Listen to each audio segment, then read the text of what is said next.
Sur le plateau de Live TV, les débats s'enflamment autour de sujets brûlants. Souveraineté africaine, justice internationale, légitimité des institutions et liberté d'expression. Entre prise de parole passionnée et intervention citoyenne, une question centrale traverse toutes les discussions. Quelle Afrique voulons-nous construire? Écoutons un extrait de Élisée Bolobé. Déjà, je commence par répondre par cette première question. Vous savez, moi, franchement, je suis de ceux qui estiment que l'Afrique passe trop de temps à pleurnicher. Franchement, moi, c'est mon point de vue. C'est-à-dire pleurnicher en disant tout quoi? en train de se lamenter, je devrais avoir.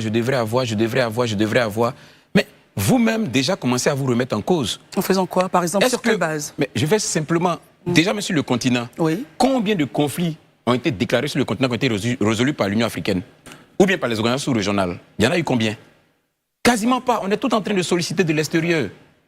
Le siège qui abrite l'Union africaine, vous savez à qui a financé ce siège-là ou qui l'a bâti? C'est la Chine. Vous savez qui finance l'Union africaine? C'est l'Union européenne.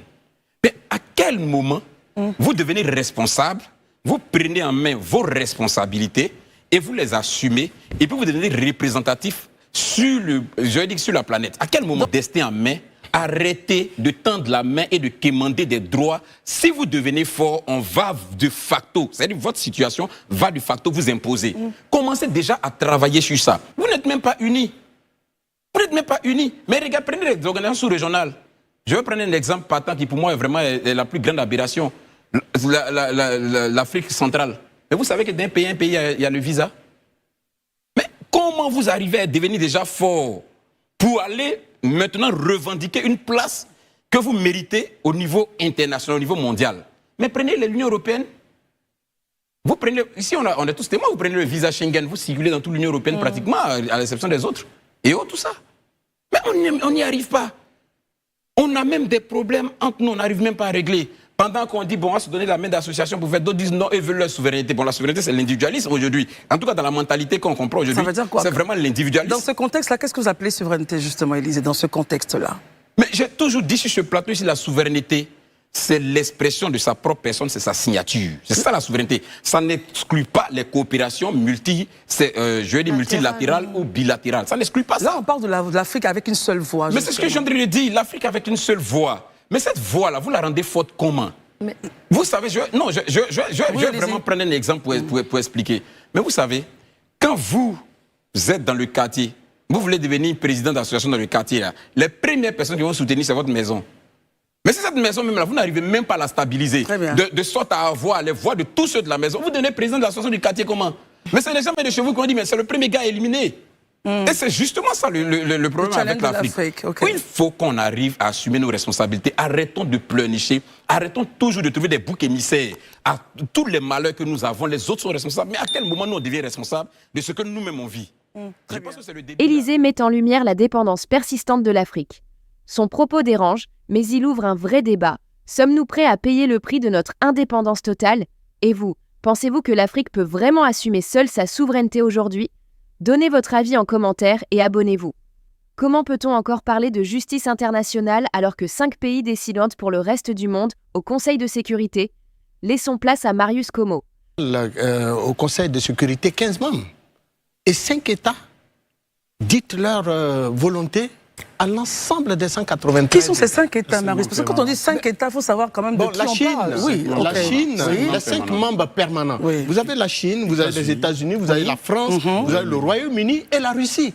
Mais pourquoi à un moment donné, justement, pourquoi à un moment donné on a décidé que, enfin ils ont décidé que ces 5 États auraient donc droit de veto? Mais parce qu'à l'époque, justement, c'est ces 5 États qui représentaient la puissance, j'allais dire, militaire dans le monde. D'ailleurs, vous savez, le rôle qu'a joué justement la Russie pour affranchir justement l'Europe de la crise, de la grande crise mondiale qu'elle avait connue face donc à l'Allemagne. Mais si vous, Africains, vous n'avez pas la puissance économique, vous n'avez pas la puissance militaire, comment comprendre votre arrivée soudaine et brutale? La logique, oui, allez-y. Tenez-vous bien. Singapour a la puissance économique.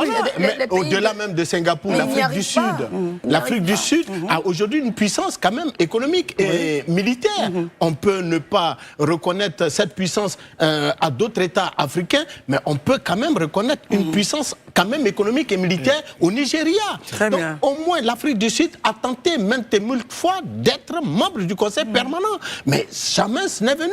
Alors, on ne peut pas continuer à accepter que nous partions justement nous asseoir à la table des grands, donc à la table des Nations Unies, et puis nous, on n'est que de faire valoir. L'Afrique est un continent qui va juste... D'ailleurs, même quand vous prenez le cas, par exemple, elle le disait tantôt, et je chute, le cas de Boutros Ghali. Mais Boutros Ghali n'a jamais été considéré par les nations les plus puissantes, la Russie, la France, comme un Africain. Parce qu'au moment de sa prise de fonction à la tête du Conseil de l'ONU, de l'Assemblée générale de l'ONU, il était considéré comme candidat pour le compte du Moyen-Orient et donc pour le compte des pays arabes.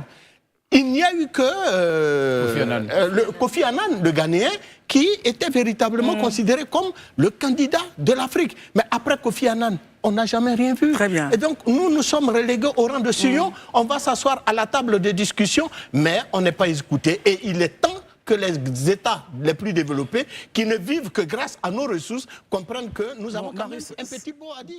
Le Conseil de sécurité, un club fermé, Marius dénonce un système mondial inégal.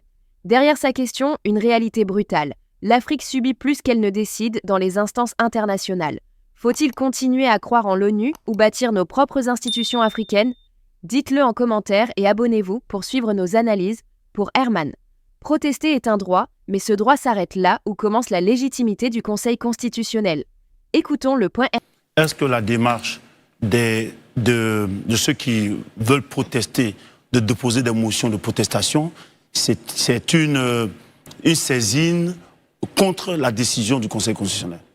Je ne crois pas. Parce que sur le plan juridique, en effet, un Conseil constitutionnel, ces décisions ne sont susceptibles d'aucun recours. Quelles sont les motivations justement de la demande? Il y a la liberté d'expression, la liberté de manifester, l'article qui est garanti par l'article 20 de notre Constitution, qui dit ici la liberté de réunion et de manifestation pacifique est garantie par la loi. C'est vrai qu'on ne leur permet pas, la Constitution, le Conseil constitutionnel a décidé, a pris une décision qui est susceptible, qui est non susceptible de recours, mais en même temps, les populations peuvent protester de façon pacifique, manifester de façon pacifique pour être contre cette décision. Et ça ne veut pas dire que lorsqu'on est contre une décision, on veut forcément que la décision perde son effet. Non, l'effet de cette décision qui est non susceptible de recours demeure. C'est-à-dire que ce n'est pas leur volonté, leur expression de manifester qui empêche l'effectivité de la décision.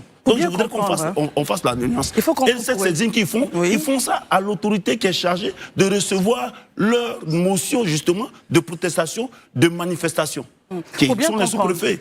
Maintenant, lorsque on leur dénie ce droit de s'exprimer, l'article 20e aussi dit les libertés d'association, de réunion et de manifestation sont garanties dans les conditions prévues par la loi.